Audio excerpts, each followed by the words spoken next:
Assalamualaikum warahmatullahi wabarakatuh.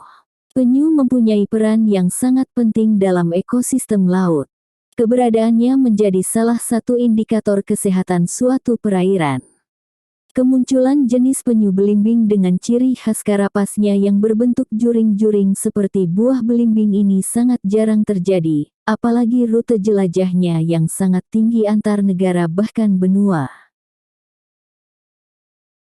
Paloh dan perairan sekitarnya yang merupakan kawasan konservasi mampu meningkatkan kelestarian kehidupan biota laut di sekitarnya dan harus dikelola lebih baik dengan berpedoman pada Peraturan Menteri Kelautan dan Perikanan Nomor 31 Tahun 2020 tentang pengelolaan kawasan konservasi dan Keputusan Direktur Jenderal Pengelolaan Ruang Laut Nomor 28 Tahun 2020 tentang pedoman teknis evaluasi efektivitas pengelolaan kawasan konservasi.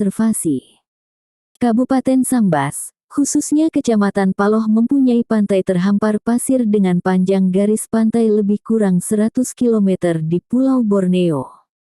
Merupakan suatu anugerah yang maha kuasa pantai Kecamatan Paloh tepatnya di Tanjung Api, dan pantai Sungai Belacan Paloh adalah tempat singgah penyu untuk bertelur. Reptil laut ini mampu bermigrasi dalam jarak yang jauh di sepanjang kawasan Samudera Hindia, Samudera Pasifik dan Asia Tenggara. Pantai Tanjung Api dan Pantai Sungai Belacan merupakan pantai yang didatangi penyu untuk melakukan peneluran secara alami. Penyu merupakan salah satu fauna yang dilindungi karena populasinya yang terancam punah. Jika tempat bertelur penyu tidak diperhatikan dalam pengelolaan wilayah pantai dan pesisir, maka berdampak pada populasi penyu bahkan penyusutan akibat konversi lahan wilayah pantai untuk berbagai peruntukan.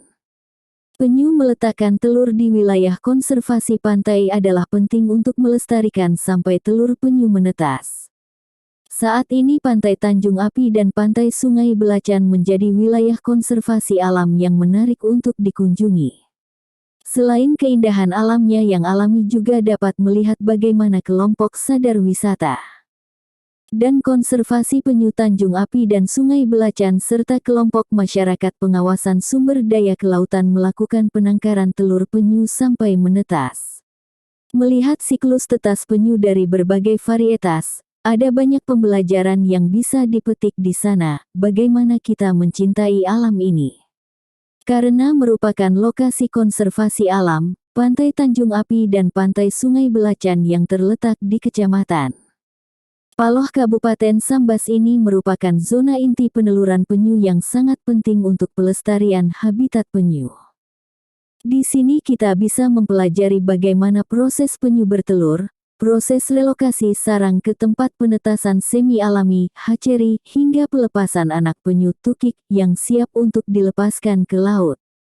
Edukasi tentang penyu sangat penting untuk menjaga kelangsungan hidup hewan langka yang dilindungi tersebut. Lalu bagaimana cara melepaskan anak-anak penyu? Saat paling baik adalah menjelang malam hari, secara alami, tukik akan memilih malam hari karena minim predator. Beda dengan siang hari, di mana predator tengah mencari mangsa. Waktu terbaik untuk melepaskan tukik ke lautan adalah sesaat usai dia menetas. Saat menetas, penyu punya cadangan makanan untuk dirinya bertahan selama 1 minggu melayang di permukaan lautan.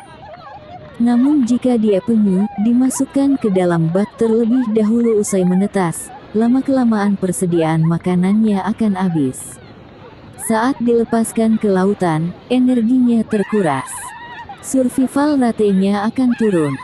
Oleh karena itu, wisatawan harus memilih dengan cermat penangkaran mana yang mengerti betul sifat alami penyu. Tujuannya memang baik, namun caranya tak selalu benar. Pastikan kita tahu cara yang benar. Selain soal waktu, banyaknya penyu yang dilepaskan ke laut juga sangat berpengaruh terhadap eksistensi mereka di masa depan. Secara alami, penyu akan mendekati lautan secara bergerombol. Jika memang dimangsa predator, tidak akan habis semuanya dimangsa. Sedikitnya ada beberapa persen yang masih hidup. Nah, kalau melepaskan tukiknya cuma 1 atau 2 ekor, risiko dimangsanya akan lebih besar. Dilansir dari berbagai sumber,